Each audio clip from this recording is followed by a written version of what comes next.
এই আপনারা যারা অন্ধভক্ত আছেন তারা আমার এই কথাটা শুনুন, খুব গুরুত্বপূর্ণ, মন সহকারে শুনুন।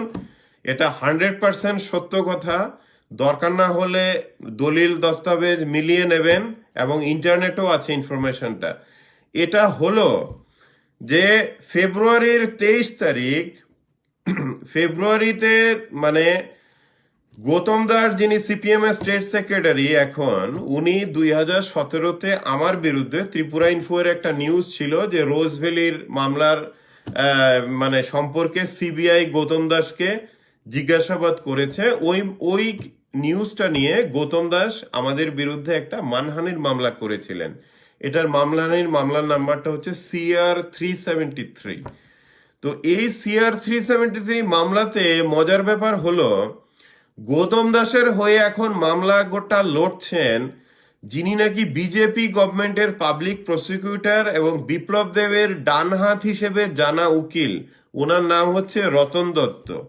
এই হচ্ছে রতন দত্ত, যে নাকি আপনারা যারা সিপিএম আছেন, বাদল চৌধুরীর বিরুদ্ধে কেস থেকে শুরু করে ইলিগেলি ঢোকানো বাদল চৌধুরীকে জেলে টর্চার করা থেকে সবকিছুতেই কিন্তু রতন দত্ত হচ্ছে বিজেপি গভর্নমেন্ট বা বিপ্লব দেবের কিন্তু রাইট হ্যান্ড। এই বিপ্লব দেবের রাইট হ্যান্ড উকিল এখন মামলা চালাচ্ছে। আবারও বলছি, মামলার নাম্বার হচ্ছে চিফ জুডিশিয়াল ম্যাজিস্ট্রেটের কোর্টে, মামলার নাম্বার হচ্ছে CR-373। আপনারা ইন্টারনেটেও দেখতে পারেন, কোর্টে গিয়েও দেখতে পারেন। ওখানে গেলে পরিষ্কার দেখতে পারবেন মামলাটা কার বিরুদ্ধে কার, সৌমেন সরকারের সাথে গৌতম দাসের। এবং ওই মামলাতে আপনারা দেখতে পাবেন পরিষ্কার লেখা আছে কোর্টের অর্ডারে যে পিপি রতন দত্ত বিপ্লব দেবের ডান হাত, উনি রতন দত্ত এপিআর করেছেন গৌতম দাসের হয়ে। ওটা কোর্টের অর্ডারে লেখা আছে। কারণ আমি দেখলাম প্রতিবাদী কলম এবং বেশ কিছু পত্র পত্রিকা যখন বেরোলো যে সিপিএম স্টেট সেক্রেটারির কেস করছে, চালাচ্ছে বিজেপি গভর্নমেন্টের পাবলিক প্রসিকিউটর, যে আবার বিপ্লব দেবের ডান হাত। তারপর দেখলাম কদিন পরে আবার গৌতম দাস উনি উনার নিজের মিডিয়াতে লিখলেন যে এই খবরটা একদম মিথ্যা, এরকম কিছু না। তো আপনারা আবারও বলে দেই, বিপ্লব দেব যেমন মিথ্যাবাদী, তো দেখা যাচ্ছে গৌতম দাসও কম মিথ্যাবাদী না, বিশাল মিথ্যাবাদী। আপনারা যারাই সত্য জানতে চান, যারাই অন্ধ হয়ে আছেন এখন সিপিএম বা বিজেপিতে, আপনারা জাস্ট ওয়েস্ট ত্রিপুরা ডিস্ট্রিক্ট কোর্টের ওয়েবসাইটে যান। ওখানে দেখবেন ডান দিকে লেখা আছে case status. Case status click করুন। ক্লিক করে ওখানে চিফ জুডিশিয়াল ম্যাজিস্ট্রেটের কোর্ট সিলেক্ট করুন। ওখানে টাইপ করুন CR হচ্ছে ইয়ার হচ্ছে 2017, কেস নাম্বার হচ্ছে 373।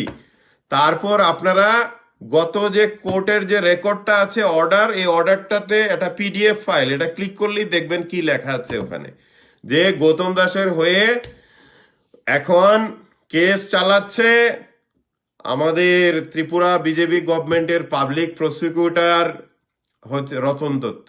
তো এখন আপনারা বুঝতে পারছেন আমি যে গত বছর থেকে যে বলছিলাম যে সিপিএম এর একটা উপরের অংশ বিপ্লব দেবের খুব ঘনিষ্ঠ। বিপ্লব দেব ওদেরকে খাবার খাওয়া, স্যুপ খাওয়ানো না, খালি বিভিন্ন রকমের আদর যত্ন করে রাখে। ওদের বাড়ি ঘরে কখনো অ্যাটাক করবে না বিজেপি গুন্ডারা বা কোনো গুন্ডারা। যেমন বাদল চৌধুরীর বাড়িতে অ্যাটাক হয়েছে, বাদল চৌধুরীর ভাইকে হ্যারাস করা হয়েছে, আপনারা জানেন কদিন আগে সাউথ ত্রিপুরাতে। বাদল চৌধুরীকে কুকুরের মতো টানা হেঁচড়া করে কোনো কেসই নেই, এভিডেন্স নেই, পুরে রাখা হয়েছে ইয়েতে জেলের মধ্যে 90 ডেজ। 90 ডেজের ভিতরে চার্জশিট না ফাইল করতে পারলে অটোমেটিক ছাড়া দিতে হয়, এটা হচ্ছে রুল। ওই রুল হিসাবে 90 ডেজ অব্দি বন্দি করে বাদল চৌধুরীকে ছাড়া হয়েছে।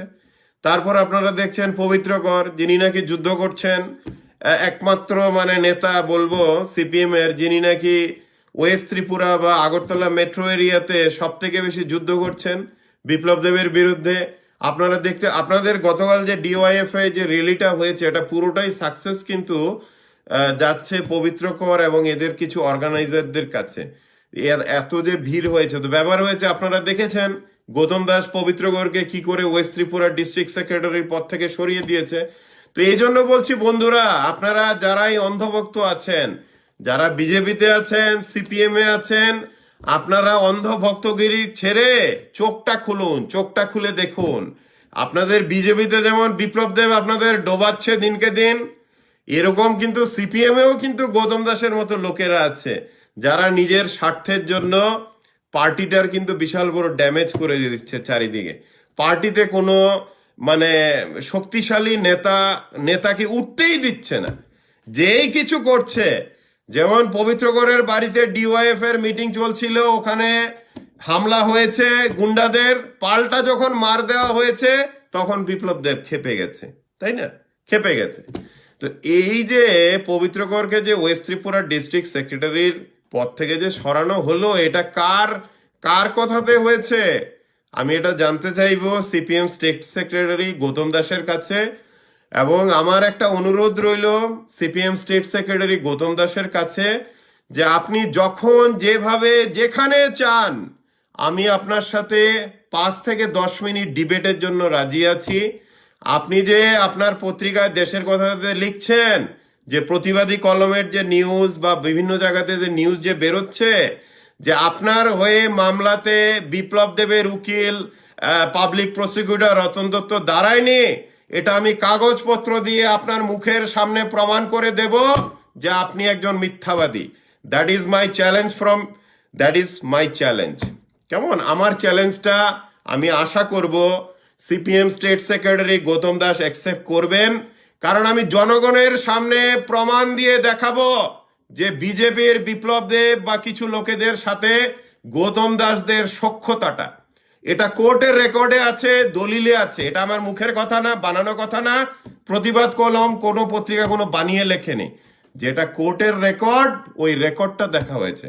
তো বন্ধুরা, যারা আপনারা কমরেড আছেন, বিভিন্ন জায়গায় মার খাচ্ছেন, আপনাদের বাড়িঘর পোড়ানো হচ্ছে, ভাঙা হচ্ছে, আপনারা যেই সিপিএম পার্টির জন্য নিজের জান দিয়ে লড়ছেন, ওই পার্টির স্টেট সেক্রেটারি কিন্তু বিজেপি বা বিপ্লব দেবের সাথে হনিমুনে আছে।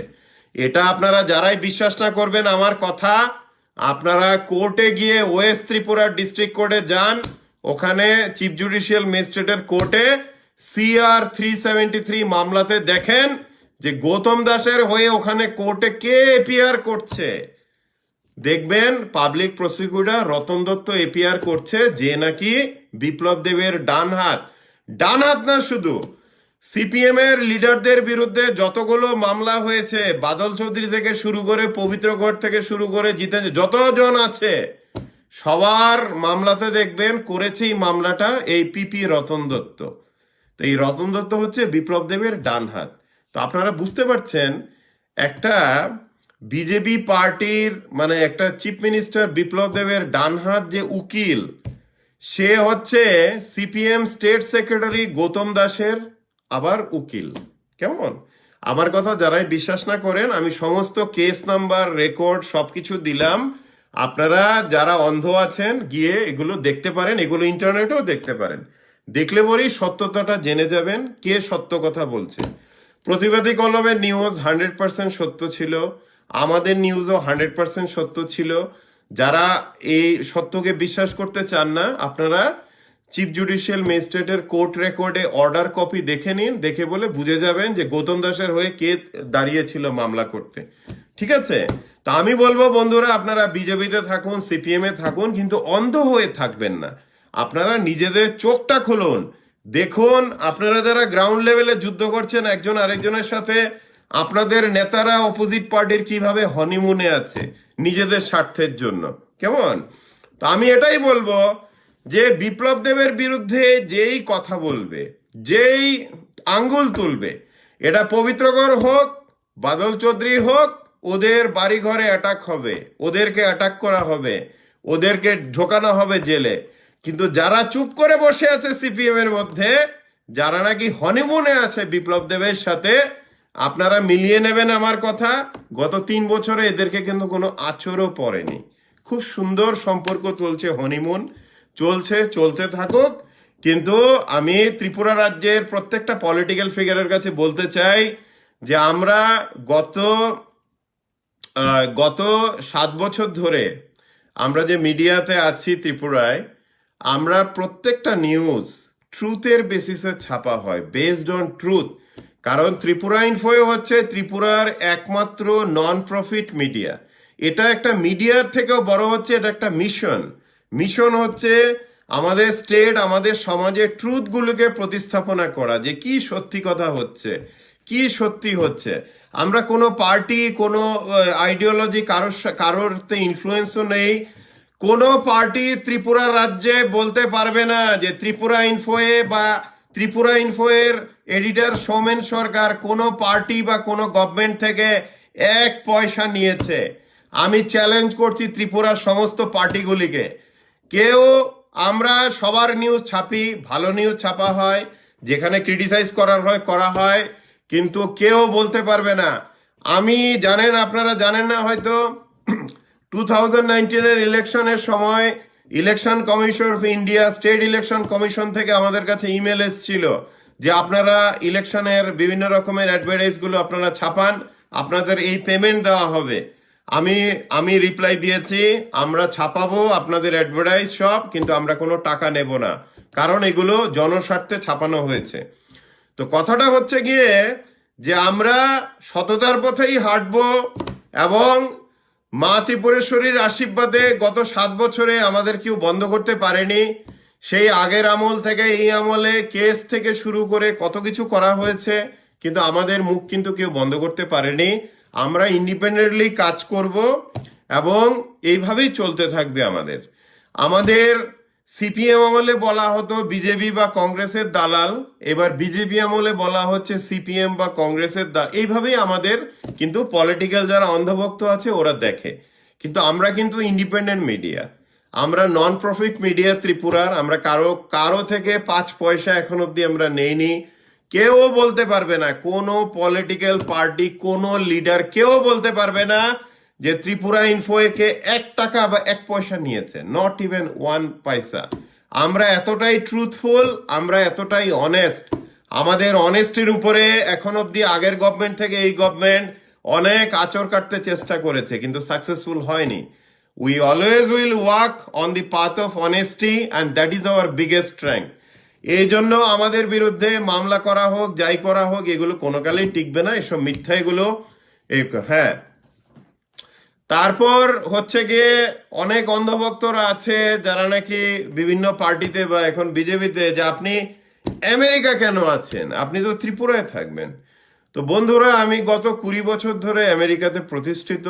আপনারা যারা আমার ব্যাকগ্রাউন্ড জানেন না, আমি একজন engineer, electronics network communications engineer. আমি অনেক আগে ইন্ডিয়াতে খুব বেশি দিন কাজ করিনি, মাত্র খুবই অল্প সময় কাজ করেছি ইন্ডিয়াতে। তারপরে আমি ইউএসএতে গত 20 ইয়ার্স ধরে আমি নিউ ইয়র্কে সেটেল আছি। আর মিডিয়াটা খোলা হয়েছে মাত্র 7 বছর আগে। তো আপনারা বুঝতে পারছেন যে আমি ইউএসএতে গত 20 বছর ধরে আছি, আর মিডিয়াটা খোলা হয়েছে মাত্র 7 বছর ধরে। আর আপনাদের ঝুলবাবু বা আপনাদের জনপ্রিয় মূর্খমন্ত্রী আছে মাত্র 3 বছর ধরে। তাই কারোর ভয়ে আমার আমেরিকা পালিয়ে যাওয়া এসব গল্প ওঠে না, এটা বুঝতে পারছেন। যারা নাকি খুবই বোকা, যারা নাকি অন্ধভক্ত, তাদের জন্যই কথাটা বললাম। বাকিরা সবাই আমার ব্যাকগ্রাউন্ড জানেন মোটামুটি। তো আমি মিডিয়াটা খুলেছি কারণ আমি বিভিন্ন রকমের এনজিও, বিভিন্ন কিছুতে ত্রিপুরার বিভিন্ন সমাজসেবার কাজে যুক্ত অনেক আগে থেকে। আজকে থেকে 20-25 বছর ধরে আগে থেকে আমি যুক্ত আছি অনেক কিছুতে। হ্যাঁ, তো এই যুক্ত থাকতে থাকতে আমি দেখলাম যে ত্রিপুরার মিডিয়াতে বিশাল রকমের পলিউশন এন্ড করাপশন। তো এই জন্য আমরা একটা ইন্ডিপেন্ডেন্ট একটা প্ল্যাটফর্ম খুললাম ত্রিপুরায়, যেখানে নাকি মানুষ কোনো দলের পয়সা না খেয়ে ইন্ডিপেন্ডেন্টলি নিজের কথাটা রাখতে পারবে। আচ্ছা, 10,300 দেশের ভাই বোনেরা, আপনাদের উদ্দেশ্যে আমার মেসেজ হলো যে আপনারা আন্দোলনটা কিন্তু প্রায় জয়ের কাছাকাছি চলে এসছেন বা এসেছিলেন। তা আন্দোলনটাকে আবার জোরদার করে সংগঠিত করুন। জোরদার করে সংগঠিত করলেই আপনারা কিন্তু জয়ী হবেন। আন্দোলনটা ছাড়বেন না। আমি বলবো, আপনারা বাড়ি ঘরে এইভাবে 85-90 জন আপনারা মারা গেছেন, আরো আপনারা অসুস্থ হয়ে পড়ছেন। জীবন যখন আমাদের একটাই, তাই সামনাসামনি এসে যুদ্ধ করাটাই ভালো।